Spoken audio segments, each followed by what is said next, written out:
Hello friend, আবারও একটা video নিয়ে চলে এলাম। তো দেখো, আমি আলু কুমড়ো দিয়ে পটল দিয়ে একটা তরকারি বানাচ্ছি।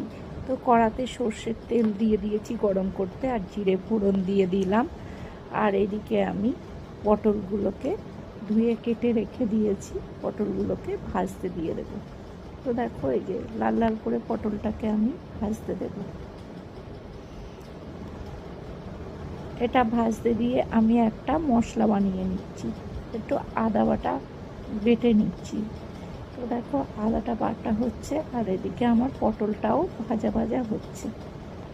পটলটা ভাজতে দিয়েছি, তার মধ্যে ভাজা হবে। আর এদিকে আমার হাতের কাজটাও হয়ে যাবে, আমি বাটনাটাও বেটে নিচ্ছি।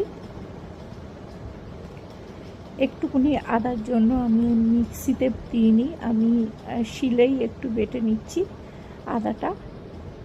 তো ওই জন্যে কড়াতে পটলটা দিয়ে আদাটা বেটে নিচ্ছি। আর এদিকে পটলটাও আমার ভাজা হচ্ছে, দেখো।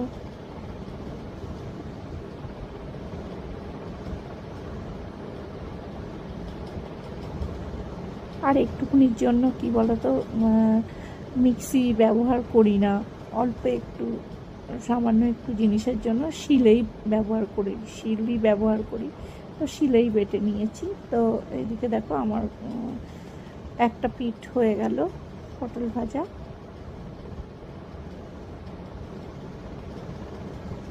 পটলটাকে নাড়িয়ে ভালো করে ভেজে নেব এবার।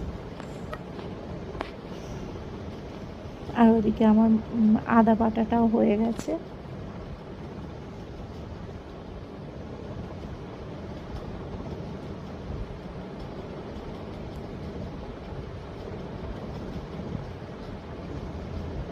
আর একটু হালকা আর একটু ভাজবো, একদম পুরো লাল লাল করবো না, একটু হালকা হালকা ভেজে নেব। মোটামুটি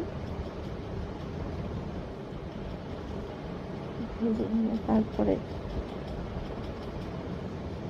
পটল আলু কুমড়ো দিয়ে টেস্ট হয় কিন্তু দারুণ সুন্দর। আর এদিকে আমি দেখো জল গরম বসিয়ে দিয়েছি এই তরকারিতে দেবো বলে। ওই জন্য আমি বেশিরভাগ তরকারিতে জল গরমটাই দিই, ঠান্ডা জল অত দিই না, একটু গরম জলটা দিই। গরম জল দিলে টেস্ট হয় বেশি, আর একটু তাড়াতাড়িও ফুটে যায়, তাড়াতাড়ি হয়ে যায়। ওই জন্য গরম জলটা দিই। আর এদিকে দেখো, কথা বলতে বলতে পটল ভাজাটা হয়ে গেছে মোটামুটি।